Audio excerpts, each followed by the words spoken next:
the 𝗧𝗶𝗺𝗀𝗀 podcast, where the cosmos meet the cards and mundane becomes magical. I'm your guide, 𝗧𝗶𝗺𝗀𝗀, and in this episode, we'll explore the astrological transits and tarot for the first half of December 2025, with a part 2 episode coming mid-month. Now let's fill up your cup until you're soul full of it.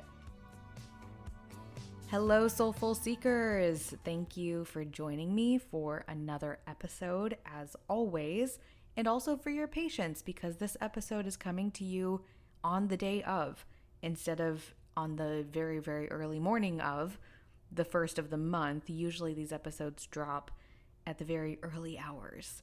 And this time around, I was Thanksgiving it up all weekend and just did not have time to get back and actually hit record until the day of. And I feel like that in and of itself speaks to giving yourself permission to go with your flow and rest when you need to.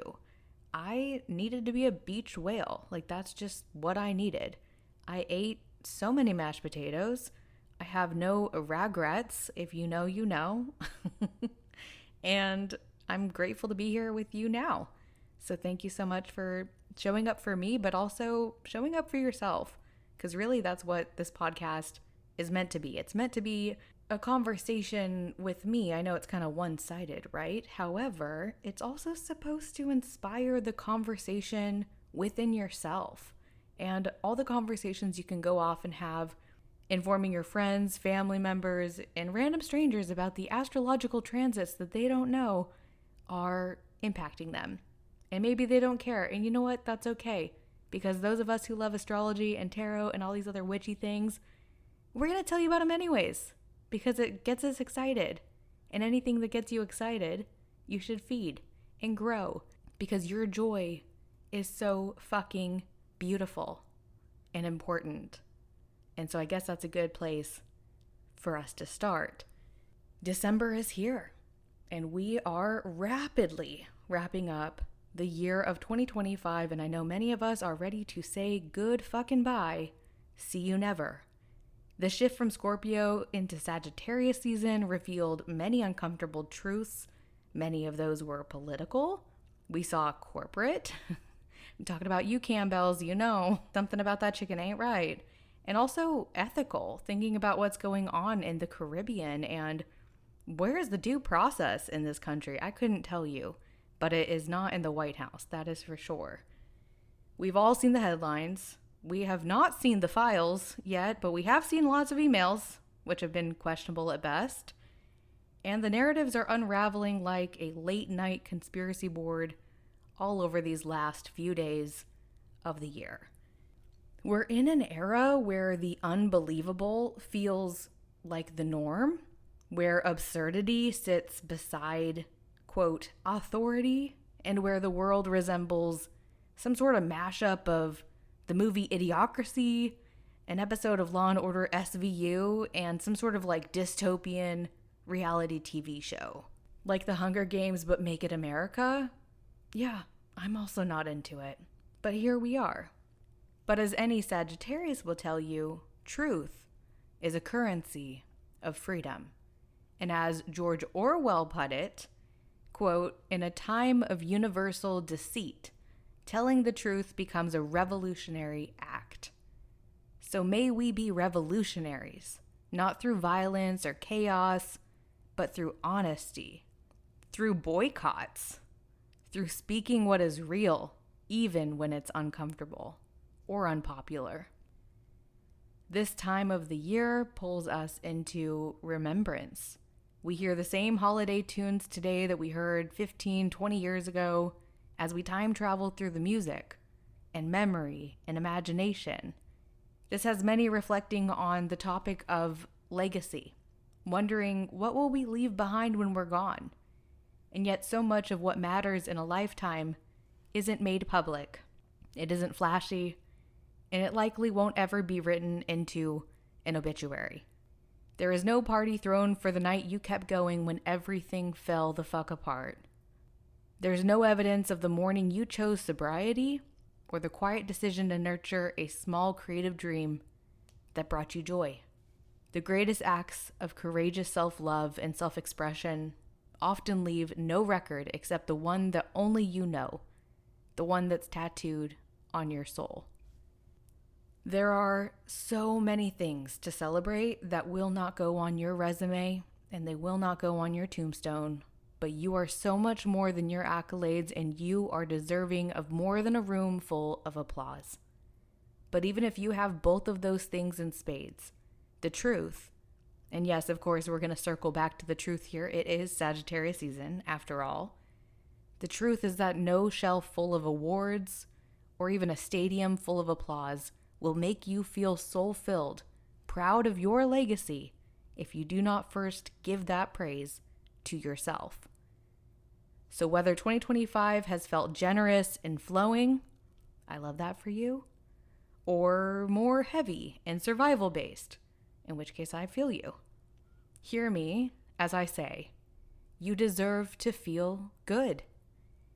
Life deals unpredictable cards, but how we hold ourselves through them, that is our choice to make, and our choice alone. So as the holiday spell settles all over us again, be gentle. Let memories come and go. Know that all waves, highs and lows, eventually dissolve back into the shore. Your presence is a gift.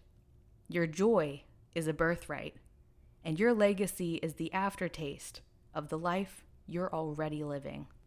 And with all of that said, I think it's time that we tap the tarot and see what the cards have to say. Beginning with, at the center of our Soulful of Wisdom tarot spread, we have the Rose, for which we pulled the Ten of Pentacles. In the traditional Smith-Rider-Waite tarot deck imagery, the Ten of Pentacles is a scene of legacy. 3 generations are pictured together between stone archways marked with 10 golden coins. A child pets one of 2 dogs, an elder sits draped in a patterned robe, and 2 adults converse in the background. This is not a card of just one moment. It's a tapestry of many moments unfolding over time.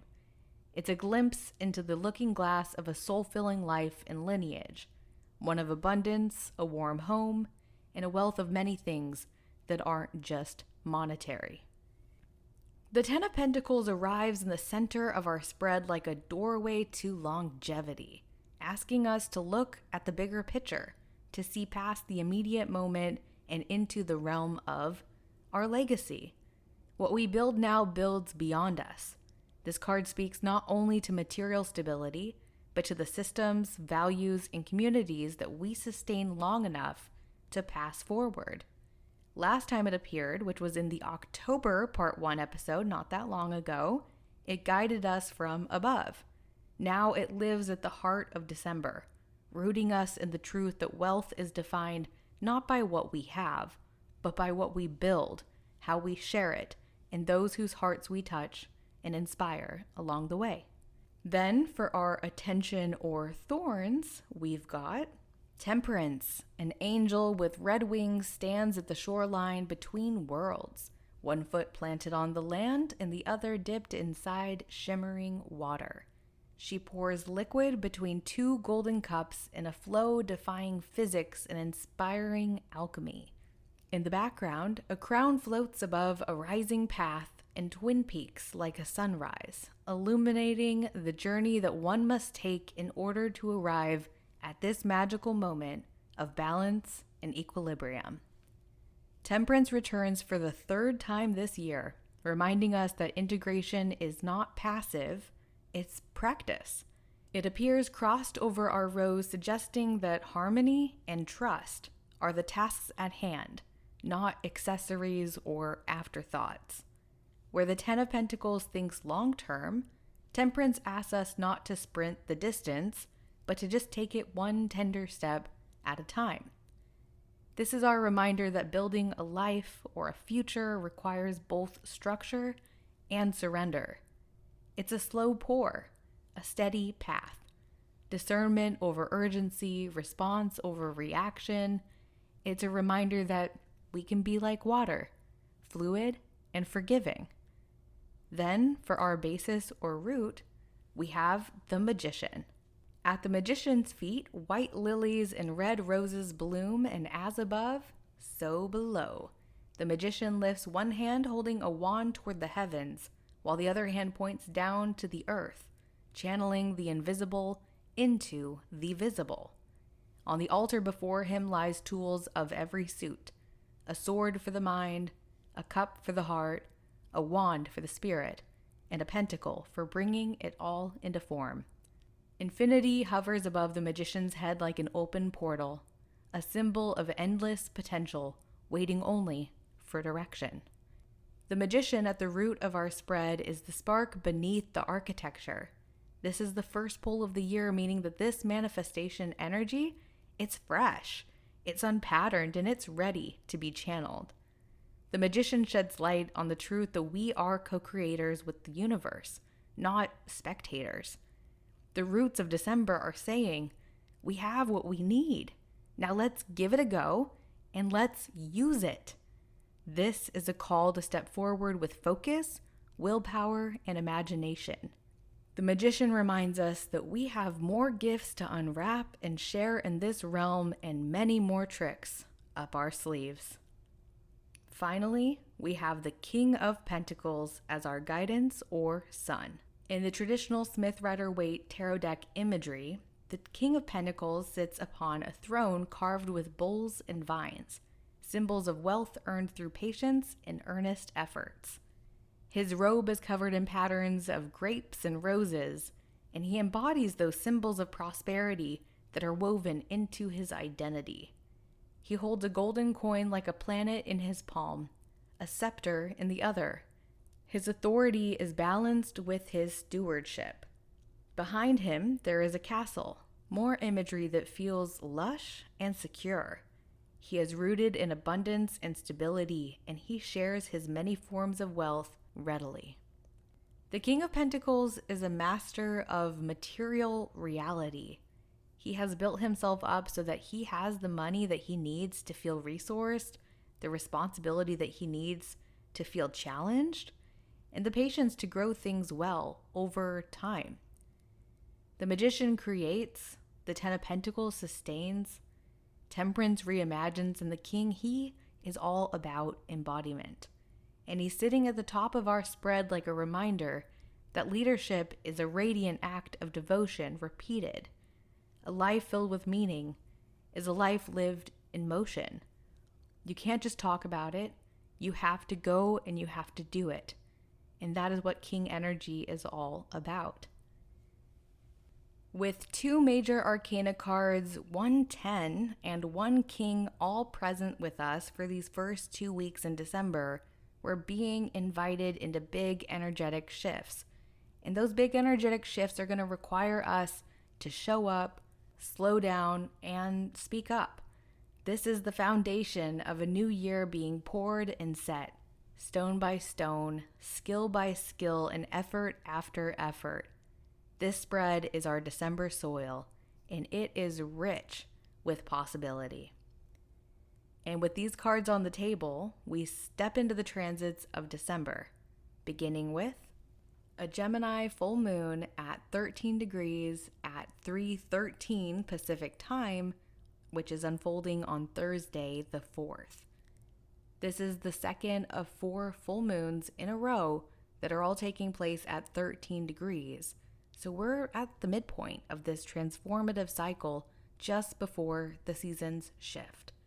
The sun is in a loose conjunction with Venus, giving this full moon a flavor of the continued relationship focus of the last lunar cycle. The sun and moon are also in an exact square to the nodes of the moon, which are, of course, intersections of fate and destiny. There's a confrontational energy around releasing an old identity. And with Gemini in the mix, maybe it's more so a dual identity and the weight of what we've been balancing. It's releasing that to call in the future by virtue of spaciousness. Because when we're spacious, when we intentionally leave space for things to breathe life, they more easily and more readily materialize before us, ready to take up that space. But we have to make that space for it first before it comes to fruition. We can't call in the Maserati if the driveway is already full.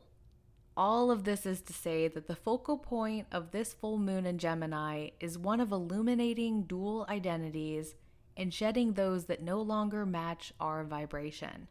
It's also possible that it's not letting go of the full identity that you have a duality around, but maybe shape-shifting it or just untethering yourself from that dual identity for now so that you can free up your movements and create that space within your environment to call in the new versions of self that will have you feeling as abundant as the King of Pentacles, as trusting as Temperance, and as capable and magical as the Magician. Speaking of Magician energy, Mercury, who is the ruler of this full moon, is no longer retrograde and is now at 22 degrees Scorpio. It is still a part of the Grand Water Trine configuration, with Saturn and Neptune, who are still conjunct in Pisces, and Jupiter in Cancer. This Grand Trine lends support to speaking into existence the barriers we're dissolving and the big leaps that we're taking to lead us through the end of this season and into the next. Grand Water Trines are incredibly powerful, like a waterfall carving through a mountainside. And they want to help make things smoother, but the catch with trines is always the possibility of simply overlooking them. Because we're so focused on the rain, we don't always see the rainbow. You may get turned away from something you thought that you wanted, and in that process of letting it go, you can either be super pissed off that things didn't go as you expected, or you can be open to what other things may come through now that you have been redirected. This full moon has a message of activation weaved within it. Yes, we still have Neptune, Uranus, and Jupiter all retrograde at this time, but all the personal planets, Mercury, Mars, and Venus, they're direct, and they're asking us to step up to bat. In order to do that, we'll need to set down some of the things that have influenced us to sit on the bench in the past. We may all play multiple roles, and duality is evident in every corner of our world, and yet we do not have to be everything to everyone. In fact, we really shouldn't even try to be that. No one can be everything to everyone. It's fucking overwhelming. So let's take this full moon to reflect on what parts of ourselves are ready to shine through and what may be standing in the way of that. And let's ponder how we might begin to create that spaciousness to welcome in the newness when it arrives.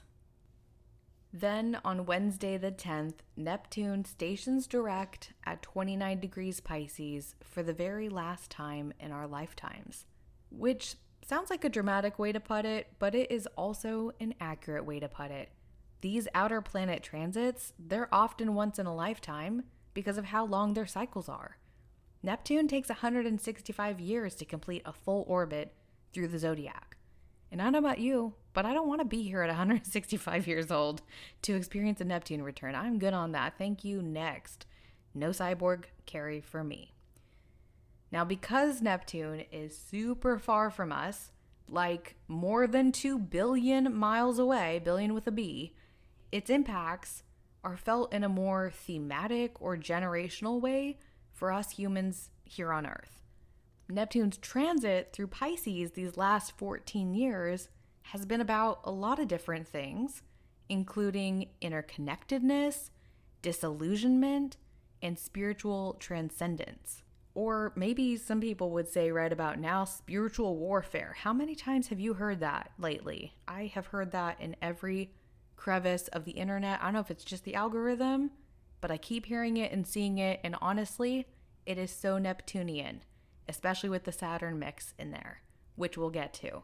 Now, Neptune's transit through Pisces has seen the rise and fall of various social movements, from Occupy Wall Street, that was back in 2011, to the Me Too movement, which was back in 2017. It's the rise of democratic socialism also happened under Neptune in Pisces. So we're seeing a lot of different shifts within belief systems, which makes a lot of sense because Neptune is about belief. And it's also the great dissolver. And in its home rulership of Pisces, it's empowered to function at a higher level. So these last 14 years, it's been dissolving things like egos, structures, and like I already said, belief systems with more intensity and less polished results because it's Neptunian. And there's a bit of an energy of, well, I may not know exactly where I'm going, but I'm not going to follow that person, so I guess I'm not going to be going that way. And that's not clarity, but it is helpful. Like taking a multiple choice test and knowing, well, that one's not the answer. So I guess I got a 1 in 3 shot now, right? And Neptune's transits, they're cycles of spirituality. And spirituality, like Neptune, is really difficult to define. I recently had a conversation with someone about whether they considered themselves religious or spiritual or neither. And they said that they don't see themselves as religious. That was really easy to say. But then when it came to spirituality, they weren't even sure what saying that they're spiritual really means. And I think that's where we get lost in the woods of our own language. It's not the dictionary definition of spirituality that matters so much as it's your own embodiment and understanding of it. Your interpretation is what matters, which is very Neptunian. It's also worth mentioning that Neptune has stationed direct at 29 degrees, which is known as an anaretic or critical degree, adding to its forward momentum a sense of urgency or even crisis. This has been playing out on the world stage as people shift their perceptions of what they perceive to be holy or what they believe in on a moral, ethical level in a religious context. And I think the best, most relevant example of this, I'm sure you're already thinking of it as I'm talking, is of course the conflict between Palestine and Israel. Many of us have had to educate ourselves to understand that there is more than one side to this story. Another thing that I think's been coming up with that particular conflict is what feels like a contradiction when one wants to criticize Israel while not projecting that criticism towards Jewish people, who of course are not the same as their government, just as I myself, an American, certainly is not the same as our so-called president or the MAGA movement that he represents. And speaking of MAGA, that is another amazing, relevant example of how people can be so all in on one belief. Voting for the guy 3 times, marching to the Capitol, wearing the red hat, spewing the rhetoric as if it were original. And what do we have happening now? A crisis. And it's a crisis in confidence that this man is who he said he is and is doing what he said he would do when the facts, they're simply saying otherwise. It's very hard to convince someone that the cost of living hasn't gone up and that their life is better now than it was a year ago, when they can tell by the dwindling numbers in their bank account that the costs have soared immensely. And they know by the stress that they're experiencing, by the job market that we're seeing, that life is absolutely not better. In fact, for many, it's worse now than it was a year ago. And that's a rude awakening, and a very real one that many are having all over the United States right now. But it is powerful too, when you see someone not as how they want to be seen, but as they are. When you question your own beliefs and realize that they were never yours to begin with, that somewhere along the way, you got on a bandwagon with no idea that it was only going to spin around in circles, giving the illusion of movement, and yet all you are is dizzy. And there is one more key influence that's been making this final chapter of Neptune and Pisces feel heavier or even more serious. And that's Saturn, of course, who has also been back in Pisces and very recently stationed direct as well. These two coming together, Saturn as structure and Neptune the dissolver, has felt like a living oxymoron. It's like every time you say something you're dreaming up, someone else interjects with, "And how are you going to make that happen?" But that tug of war is an incubator for soul growth. And we can and we should leverage this layered, potent Piscean energy to help us transform our dreams into goals and plans that can materialize into the physical world with us. We can go from Neptune to Saturn, baby. That's what it's all about. And with Neptune direct now, this is a time to continue to observe and question our beliefs, to recalibrate our channels of connection to ourselves, to others, to Mother Nature, to Spirit, and to do the Piscean thing. Aim to create more and consume less. If you can lean into the discomfort of uncertainty while forging forward towards that which stokes your inner fires, you will be stronger not only mentally, but also spiritually. And Neptune wants to aid in our journeys of transcendence. So if you've been hoping to make a quantum leap, this is it. Following Neptune's forward motion, on Thursday the 11th, we have Mercury re-entering Sagittarius. We have been here before just a few short weeks ago, so it's a familiar philosophical conversation to come back to. As we touched on when Mercury last entered Sagittarius, this transit is one filled with intellectual adventures and curiosities.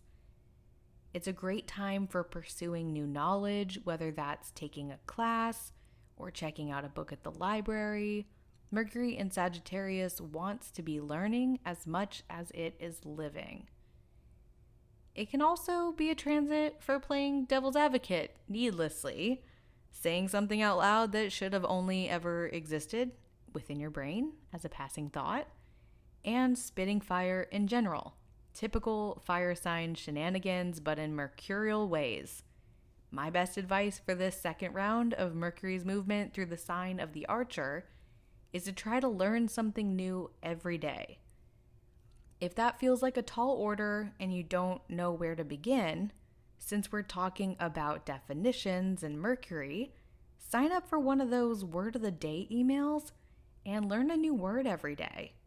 And if you want to make it even more Sagittarius, try learning a new word in a different language every day. Sag loves to travel and experience other cultures, so this is sure to get your wheels spinning. This will be a quick transit, of course, as always, so be mindful with your words, and remember that the drafts folder is a wonderful place for messages that should never be sent to die. Then, on Sunday the 14th, Mars enters Capricorn, where its movements are efficient, disciplined, structured, and it immediately then squares Neptune, blending that ambition with otherworldliness. This is the invitation to begin shifting visions into plans, while remaining open to the downloads that are still coming through with Neptune in the mix that may have us reconsidering our approach or our strategy to making shift happen. Mars in Capricorn is a study buddy, personal trainer hybrid. Those with Earth sign placements, and of course, particularly those who have Capricorn placements, will feel a jolt of energy as the planet of action moves through the steadfast energy of the sea goat. It's an on-ramp towards Capricorn season, and while we're not quite there yet, we will be soon enough, and Mars in Capricorn is here to help us lace up our boots and make that transition. The final week of Sagittarius season is a window of opportunity to play around with dreams and imagination and begin setting goals to work towards when the sun enters Capricorn. They say a great morning begins the night before because if you don't get to bed early enough, you won't wake up well rested enough to have a great morning. This week where Mars is in Capricorn before the sun joins it is a reminder to take your vitamins, brush your teeth, and get to bed early so that you can be ready to rock and roll. Or maybe this time of year it's a bit more of a jingle bell rock and roll. But regardless, there is momentum in the air, and yet we find ourselves still at a bit of a drawing board. So just get drawing, keep moving, and know that the discipline that we begin building now will bring us closer to the dreams we're eager to bring to life as winter arrives. Mars wants to help energize us so that we come out of the darkest season feeling as lit up as possible, and that momentum starts building now. As we move through these transits, the cards echo a cosmic story. The Ten of Pentacles places an abundance mindset at the center of our awareness. Temperance invites balance, trust, and patience. The Magician reminds us that the power is already in our hands. And the King of Pentacles grounds vision into tangible legacy. Together, they call us to release what no longer fits, make space for what wants to arrive, and trust that what we're building, with patience and intention, will become the very legacy we breathe life into. If you feel called to explore how the themes of December and the months ahead are unfolding in your own natal chart, you can book a reading with me through the link in the show notes or in my Instagram bio at @soulfulofit. Since it's both the holiday season and it's my birthday season, I've decided to offer a special discount through January 1st. I've also opened my schedule up all the way through March, so there are plenty of opportunities to book a time that works for you. For live virtual readings, which are 90 minutes and cover your natal chart as well as current transits, you can use the discount code MAGICIAN for 50% off, bringing the session to just $111.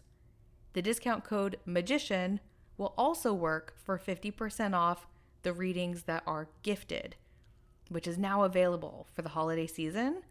I've got gift certificates up, so you can receive a link and share that with the person that you're gifting it to. That way they can fill out the intake form and schedule a time for their reading that works well for their schedule.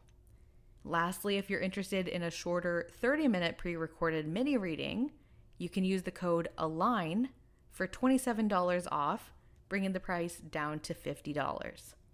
Coming up in the next episode, we'll explore the new moon in Sagittarius, the winter solstice and beginning of Capricorn season, and Venus entering Capricorn. Thank you as always for spending some time with me exploring the cards and the cosmos. Stay grounded, stay curious, and stay soulful of it. And I'll catch up with you mid-December.